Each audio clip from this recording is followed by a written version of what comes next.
जीवन में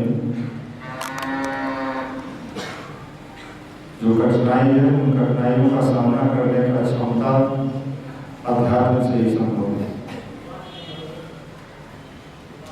और इस धरती का कोई इंसान ऐसा नहीं है जो ये कह सके कि सर हमारे जीवन में कोई कठिनाई नहीं। उसको हम कैसे टैकल करते हैं, कैसे हैंडल करते हैं, ये बड़ा महत्वपूर्ण है। मेंटल बैलेंस की बात हो रही थी। मानसिक रूप से विपरीत स्थितियों में हम कैसे अपने को बैलेंस बना सकते, आज इसकी महत्वपूर्ण आवश्यकता है पूरी दुनिया में। जब हम पढ़ाई कर रहे होते हैं तब भी हमें मेंटल बैलेंस की आवश्यकता पड़ती है, और जब हम नौकरी में जाएंगे, किसी दूसरे कार्य में जाएंगे, तब भी आवश्यकता है। अगर मानसिक रूप से हम अपने को व्यवस्थित नहीं कर सके तो हमारा जीवन हमेशा परेशानी में घिरा रहेगा। व्यक्ति अपने बाहरी आवरण को सजाने के लिए, बाहरी चीजों को ठीक करने के लिए पूरा जोर लगाता है। वो समझता है कि अगर हमारे पास लैपटॉप हो जाए, कंप्यूटर हो जाए, तमाम तरह की सुख सुविधा हो जाए तो हमारा जीवन आनंद में बीतेगा। लेकिन ऐसा देखा जा रहा है कि इन सारी सुविधाओं के बावजूद भी व्यक्ति कष्ट में है, तनाव में है। इन दिनों दुनिया में सबसे ज्यादा परेशान है लोग मेंटल डिप्रेशन में। तनाव इतना ज्यादा व्यक्ति के जीवन में आ रहा है। उस तनाव को कैसे दूर किया जाए, मेडिकल साइंस के पास इसका कोई उपचार नहीं। आप किसी डॉक्टर के पास जाइए और कहिएगा डॉक्टर साहब वो प्रेशर में है, तनाव में है, वो ऐसी दवा देंगे कि आपके सोचने समझने की शक्ति कम होने लगे, आप कुछ सोच ही नहीं पाएंगे। इसलिए अध्यात्म आज जितना आवश्यकता है शायद कभी रहा हो। पूरे दुनिया में भारत के अध्यात्म का डिमांड बढ़ रहा है। लोग पूरे विश्व में ये जानना चाहते हैं कि हम अपने आप को सुखी जीवन के रूप में कैसे रह सकें। भारत के छोटे छोटे संत महात्मा लोग भी अगर विदेश में जाते हैं तो उनका वैल्यू इतना बढ़ जाता है, वो इतना पैसा कमाने लगते हैं। क्या इंजीनियर बन के कोई कमाएगा, डॉक्टर बन के कमाएगा। इन दिनों अगर आपने योगा का ट्रेनिंग लिया है, नेचुरोपैथ लिया है, मेंटल बैलेंस के लिए मेडिटेशन का प्रयोग जानने लगे हैं, और वर्ल्ड में आप चले जाते हैं, सिंगापुर, अमेरिका, जापान, जर्मनी, तो इतना पैसा कमा रहा है। लोग न्यूज़ 24 पर दिखा रहा था कि इन दिनों युवाओं का रुझान इस ओर बढ़ा है और वो अपने कैरियर के रूप में इसका चयन करना शुरू कर दिया है, साउथ में विशेष करके। अभी हम लोग तो बिहार में हैं, बिहार में बहुत चीज बहुत बाद में आता है, लेकिन साउथ में आप चले जाइए, इन दिनों युवाओं के बीच। आप बेंगलोर में जाइए, कई संत लोग बेंगलोर में हैं, श्री श्री रविशंकर हैं और कई संत लोग हैं, और जितने बड़े बड़े इंस्टीट्यूट के लोग हैं, कॉर्पोरेट जगत जिसको आप कहते हैं, उस कॉर्पोरेट जगत में एक लेक्चर अगर आपका होता है तनाव पर, किसी चीज पर, तो काफी पैसा मिलता है। बिहार में अगर फ्री में भी किसी को कुछ दीजिए, यहां से बिहार में एक भी संत अभी तक नहीं बने। एक भी संत जिस संत का कोई चलती हो नाम बताइए। बिहार में नहीं, साउथ में है और दूसरे जगह है, बिहार में नहीं हो सकता है। पूछा क्यों? यहां बनने ही नहीं देगा उसको। अगर वो बेचारा संत बनने का कोशिश करेगा कि हम संत बने, समाज में कुछ करें, तो क्या करेगा? चार को ये खोज करेगा कि इसका डिमेरिट्स क्या क्या है, पता लगाओ। हम मेरिट देखना चाहते हैं, हमारा स्वभाव ही बना है। हम जो जन्मे हैं बिहार में विशेष करके, हमारे नेचर में ही ये बात फिक्स है कि हम दूसरे की अच्छाई नहीं देख सकते। हमारा आदत बन पड़ा है दूसरे की बुराई देखना, बुराई में मजा लेना। और ये स्थिति को कौन ठीक करेगा? बेचारे नीतीश कुमार जी अधिकार रैली नहीं, जो रैली बुलाना है बुला ले, मेहनत कर ले। हमारे मेंटलिटी को वो नहीं चेंज कर सकते। बिहार के पिछड़ने का एक बहुत बड़ा कारण है, यहाँ बुद्धि का प्रयोग कम, दुरुपयोग ज्यादा करते। बुद्धि अच्छी चीज है, बिना बुद्धि के आजकल ना धन मिलेगा, न पैसा कमा सकते हैं, न नौकरी ले सकते हैं, कुछ नहीं। लेकिन बुद्धि का दुरुपयोग खूब जानते हैं।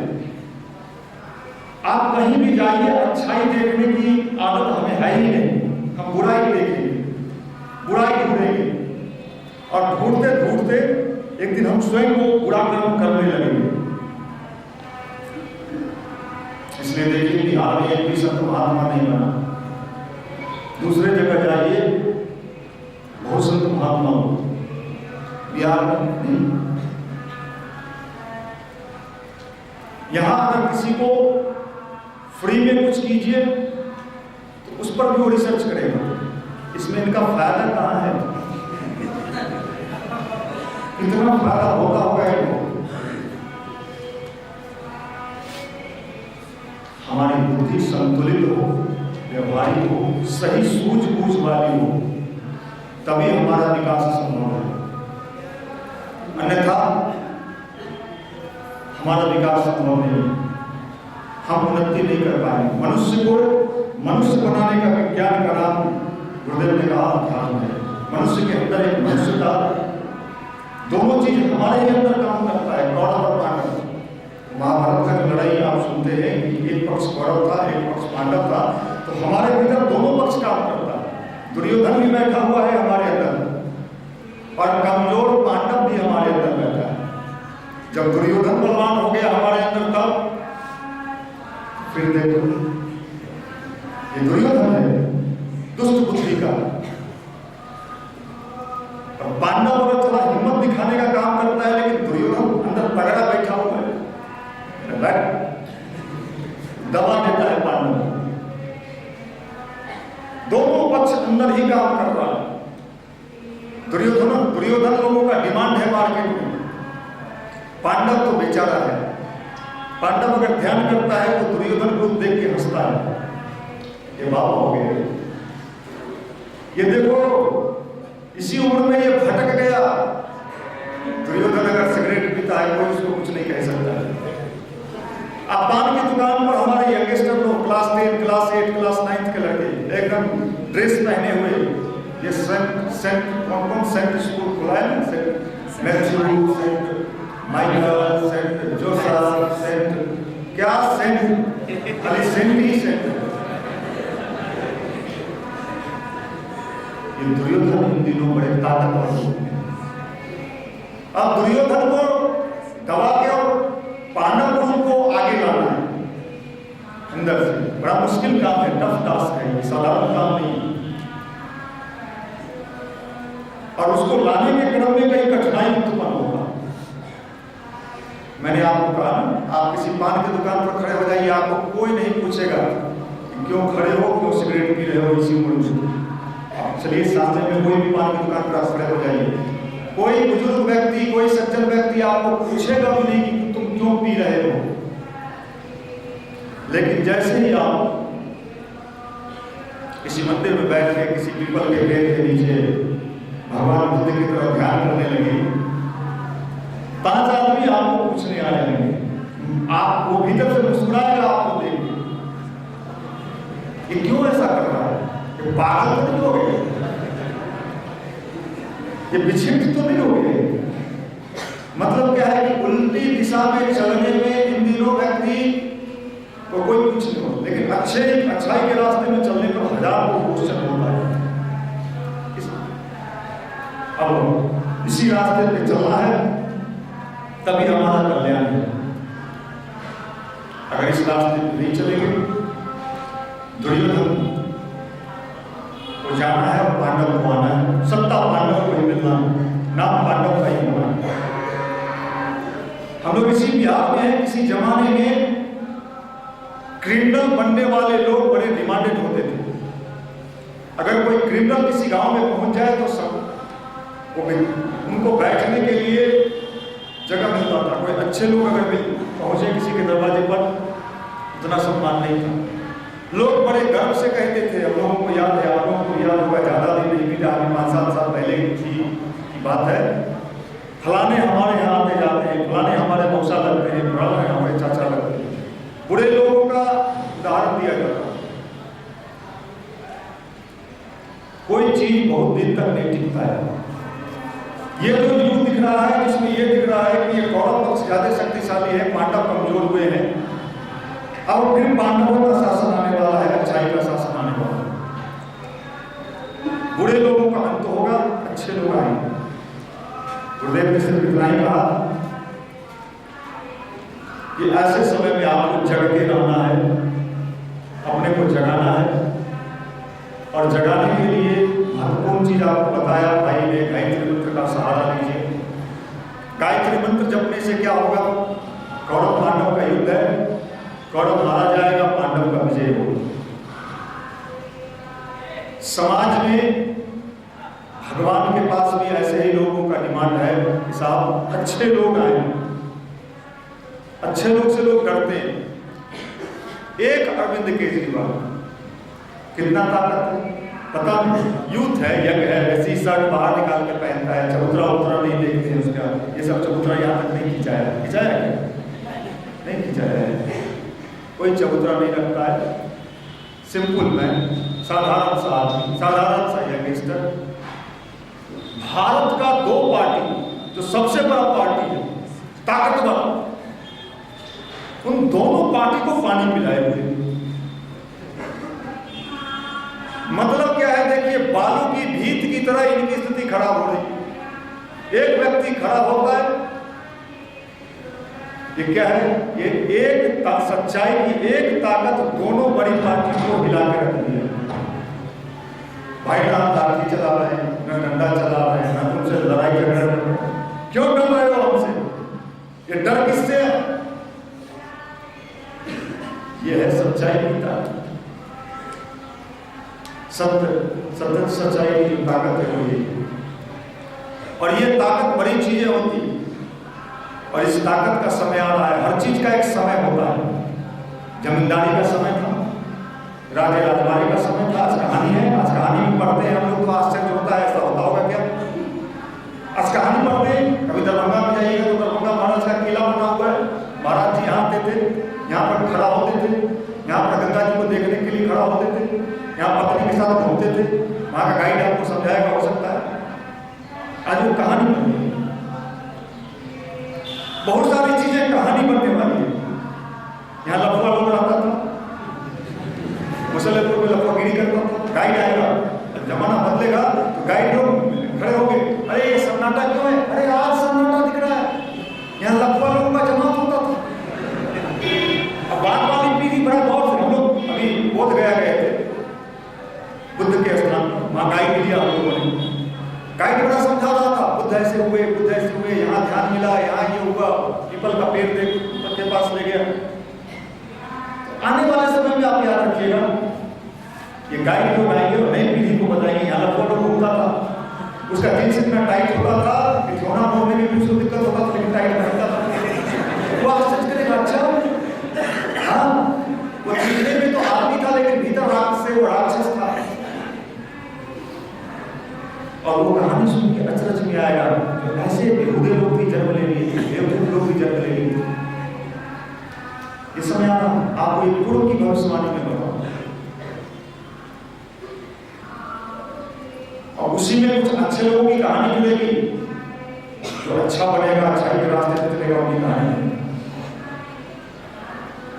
आदमी ये सोचता है कि हम सब दिन रहेंगे यहाँ, मेरा परमानेंट जुगाड़ है यहाँ, जुगाड़गारी, और सब दिन यहाँ रहेंगे, कभी जाएंगे नहीं। गुरुदेव ने किताब लिखा, मरने के बाद क्या होता है? मरना तो पड़ेगा बाबू, नहीं मरोगे, सब दिन रहेंगे आप? नहीं, यही तो दिक्कत है। आदमी ये नहीं सोचता है कि उसका रोज समय बीतते चला जा रहा है। मरना सबको है। इसलिए अगर हम अपने जीवन को जीना चाहते हैं तो जीवन में मजा लेना सीखिए। और मजा लेने का जो तरीका है, जिस तरीके से आप मजा लेना चाहते हैं वो आपकी जिंदगी को बेमजा कर देगा। हम ये नहीं कहते हैं कि आपके पास धन नहीं होना चाहिए, धन होना चाहिए, लेकिन धन की उपयोगिता जितनी है उतनी ही होनी चाहिए। बहुत धन होने से समस्या खड़ा होता है। धन कमाई के धन में कोई लोग रुकावट नहीं है। अच्छे तरीके से कोई अगर धन कमाता है, मेहनत से, नौकरी से, पुरुषार्थ से, उसे कमाना चाहिए, लेकिन धन का उपयोग भी सीखना चाहिए। धन की उपयोगिता को समझनी चाहिए। दुनिया में कोई ऐसा काम नहीं है जिसका हमें फल नहीं मिलता है। कहा गया है कि कर्म का फल इंसान को भोगना ही पड़ता है। कर्मों के फल से न बचोगे, अभी समय है, अभी बदल लो, देवर नहीं चाहिए। अपने कर्म के फल को ये जान जाइए। अगर आप मन लगा के नहीं पढ़ेंगे तो कर्म का फल आपके सामने आएगा। किसी मंदिर में घूमिए, भगवान कहाँ काहे को मदद करेगा? भगवान को इतना ही काम बचा है कि आप नहीं पढ़िए और आपको नौकरी के पास करा दे, नौकरी दिलवा दे। भगवान के पास बहुत सारा काम है। नहीं साहब, हम तो उनके लिए कविता का पाठ करते हैं, कविता सीख लिए, तुम्हें वो माता च पिता तुम्हें वह कविता है जो गाते हैं। नहीं गाइएगा तो भगवान कमजोर हो जाएगा। भगवान तो सिर्फ ये देखता है, हमारे कर्म को देखता है और एक सिस्टम से बना हुआ है। उसको इस कविता से कोई लेना देना नहीं है। तुम्हें वो माता च पिता या कोई भी गायत्री कह लो, सावित्री कह लो, हनुमान चालीसा कह लो। हम क्यों करते हैं? अगर कोई फायदा नहीं है तो नहीं, फायदा है। फायदा इतना है कि उन कविता के माध्यम से बार बार आप अपने को जगाते रहिए कि भाई मेरे हमें अच्छे काम करते रहना है।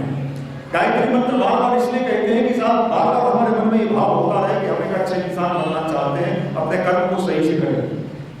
इसलिए अध्यात्म की आवश्यकता है और इससे आपके जीवन में वो सारा सुख सुविधा मिलेगा जिसकी आपको इच्छा है। आप युवक हैं और युवापन में जो भटकाव होता है, लोग कहता है पटना में जब आता है तो कई लोग का ये कहता है सब कर्म करना चाहिए। बिल्कुल सही है, आपका कर्म करना है। हमारा उद्देश्य क्या है इस युवा मंडल में आपको बुलाने का? हम लोगों का उद्देश्य क्या है? क्यों बुलाते हैं आपको? आप अपने कर्म के लिए पटना में आए हैं, लॉज में रह रहे हैं, उसमें जो भटकाव आ जाता है, आप भटक जाते हैं, उससे अपने को बचाने के लिए, अपने को रोकने के लिए कैसे मंच की आवश्यकता है, कैसे संगठन की आवश्यकता है जहां से हम अच्छाई के रास्ते पे चल सकें, हमारे अंदर एक प्रेरणा मिले, एक ऐसा मंच जहां से युवा अपने जीवन में एक प्रेरक चीज को ले सके। इसके लिए संगठन की आवश्यकता पड़ी है और गुरुदेव ने कहा है संघ शक्ति करेंगे। संघ की शक्ति कलयुग में सबसे शक्तिशाली संगठन हो। बुरे लोग भी 5 लोग मिलकर बुराई फैलाते हैं, हम 10 अच्छे लोग मिलकर अच्छाई फैलाने लगे तो हमारी शक्ति ज्यादा ताकतवर हो जाएगी। संघ शक्ति करिए, संघ की शक्ति।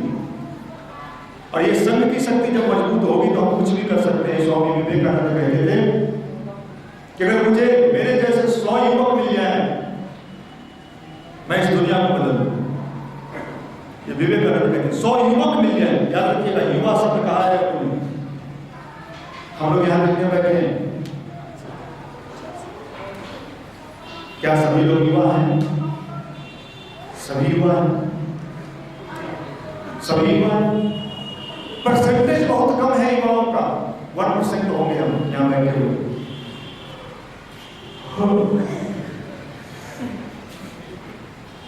ये कौन है? ये मायूस, उदास, इधर से बेचैन, परेशान। जींस पहनने से अगर युवापन आ जाए तो चलो मैं चैलेंज करता हूं कि अभी मेरा आपके साथ चल के 10 जींस खरीदूंगी, टी-शर्ट। अगर ये पहनने से युवा बनता हो तो मैं चैलेंज करता हूं आप सभी। आप बाप के पैसे पर हो गए, माँ बाप के, मैं स्वयं के पैसे की बात करता हूं। अपने पैसे से मैं 10